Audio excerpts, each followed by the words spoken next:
So guys, since we all know Utuket Matala, he was presenting his testimony for the ATOC committee all the way from Lapa, Ekgoshi Mampuri prison. So here's the summary of what happened Ekgoshi Mampuri today. So obviously umuntu nakaye lapha ku ATOC committee must give us a background yakhe. So uKhet Matala uthe ukhulele eMamelodi.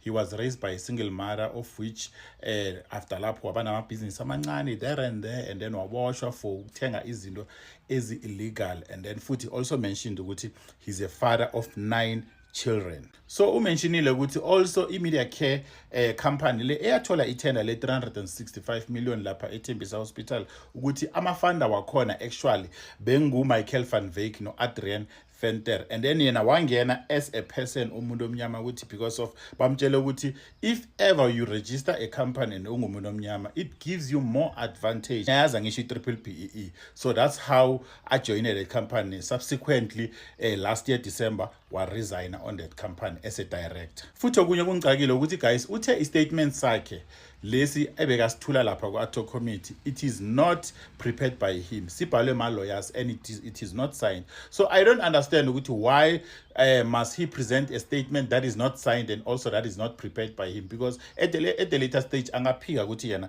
he did not write that statement. Like, I don't understand. Uthe he will correct that statement along the way. In the beginning of his testimony ngifile kwangathi like bekane attitude nyana, and then futhi azenza ngathi uBrown Mokgotsi 2.0 niyangibamba mus. So uthi started a business as a security company, and then eventually that security company business yakhula up until waze wajoina iCat VIP Protection. One of the days bebalele banonkosikazi wakhe, and then beza abantwana bascreama from the other room, and then nakavuka nakathi uyokucheck abantwana, and then wahlangabezwa somebody alleged as PKTT members. Like uthi those people, they were almost like 100. Can 100 people rate one person?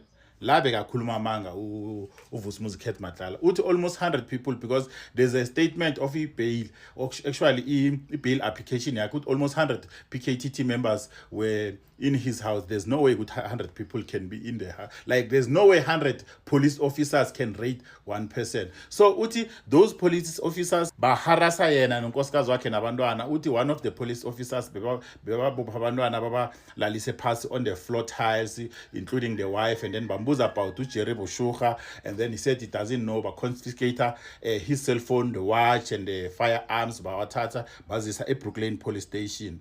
And then after being harassed by PKTT, and then subsequently, like nangifila ukuthi la uKhet Matala bekazama ukuthi akhombise umkakhe ukuthi he's fighting for her, and then he tried to find a way ukuthi how can he make those guys from a PKTT pay because of baharasa unkosikazi yakhe.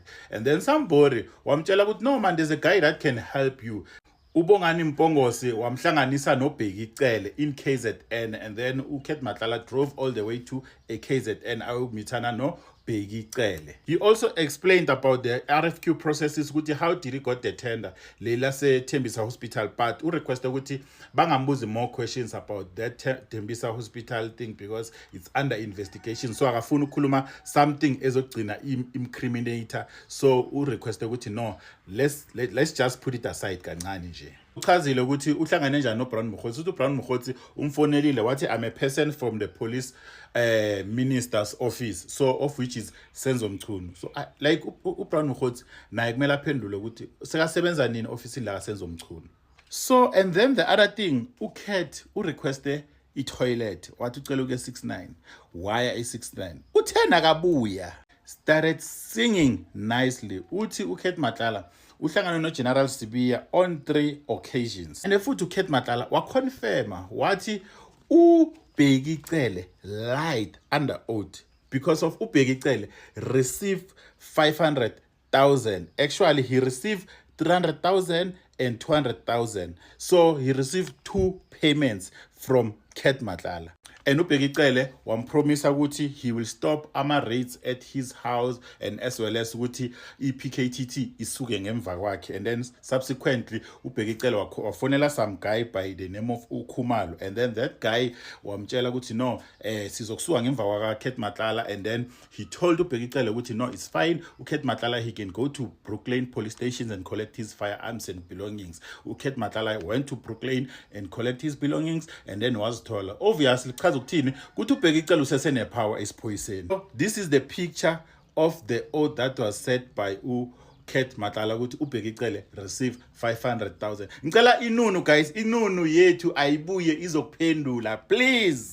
And if you can listen ama statements wa Kate Matlala, they align with the evidence statements saka Nhlanhla Mkhwanazi. Kusho ukuthi uNhlanhla Mkhwanazi was speaking the truth about Kate Matlala because of whatever ekhulunywa nguKate Matlala, it aligns with what Nhlanhla Mkhwanazi said. Kate Matlala uthi he also paid 150,000 rand to Brown Mokgotsi. Uti there's even proof of payment.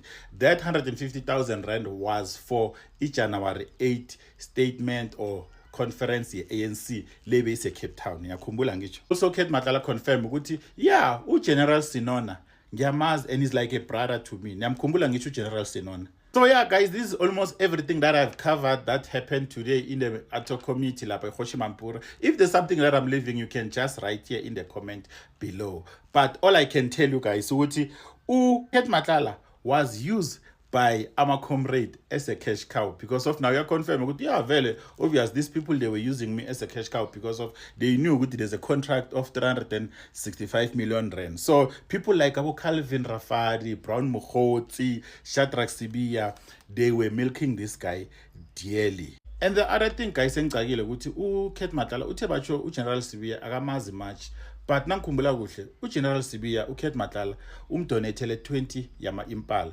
jiki hayi this doesn't make sense.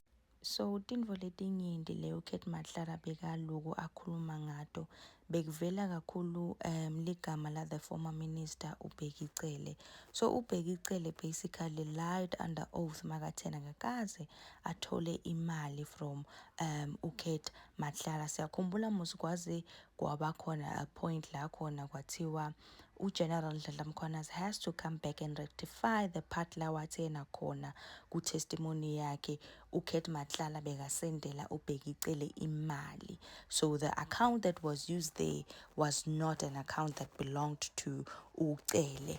Kodwa only to find out ukuthi imali vele uyitholile on 2 occasions. And the whole aim of uBhekicele receiving such huge amounts of money was to make sure ukuthi Kate Matlala and his criminal activities are protected from anything that has to do with the SAPS, your hawks, or anything jelebengam incriminator, only to find out ukuthi things did not go as planned. And a majority of people really felt ukuthi Kate Matlala was throwing everybody else under the bridge except for Minister Senzo Mkhunu, because yena nje kude lokutheni lakhulume ngayo. So it really does seem as though the minister somewhere in between the lines is being protected.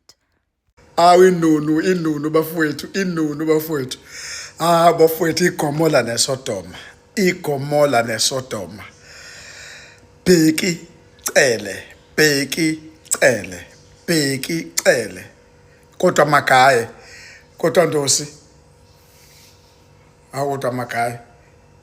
kodwa magaye sikhiphani magaye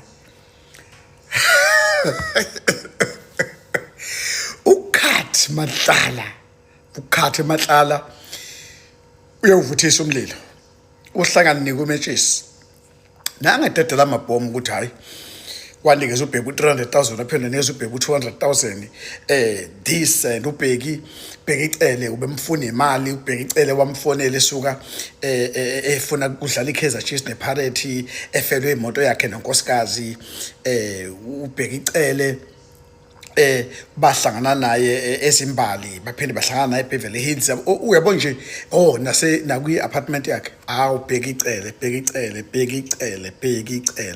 Inunu Cele bafowethu senkingeni sekageni la nantu udaba bafowethu Bhekicele wanikezwe imali enikezwe uKate Matlala uBhekicele osevelile lapha kwi-hard dog wawumuzalwane wayisaint wangazi kanjani kodwa nje wavela nje wayingelosi wamsulwa lapha wangabi nalutho nje engamchashaza Bhekicele hayi magayi Gomora neSodoma madoda nizinunu iGomora neSodoma Bhekicele what the heck. That's my case makhaya Bhekicele bafowethu wa receive imali from uKate Matlala njengoba testify nje uKate Matlala njengamanje use live ukukhiphe waqeda ngokusobala ukuthi wanikeza uBhekicele imali yabo. So ngokuthi besikade sazi ukuthi kunama calls ucele wenzela uBheki efonela uKhathi Matlala ngazo ba ama miss call u10 noma mangaki ukuconfirmela uKhathi Matlala ngomlomo wakhe ke namhlanje ukuthi uBhekicele wayefuna usizo kanjani and he end up not answering ama call kaBhekicele. Hey, kodwa ke akusho ukuthi uKhathi Matlala la usekhiphe yonke information. Angimuzwa kahle mangabe ezofetha kamazi uMinister Sezomculo usenamanga lapho kusazomshobela usenamanga lapho ngoba sine cellphone yakhe sazombamba uKhathi Matlala sazombamba uKhathi Matlala Vusumuzi Khathi Matlala sokubamba khona ozama ukufihla la khona ozama ukuhide la mawusuthi umazi hayi sazokubamba khuleka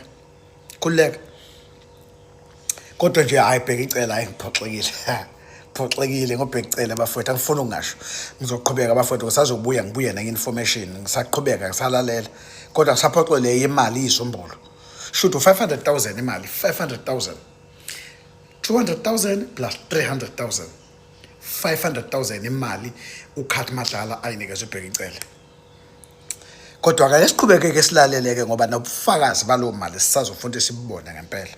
Thank you.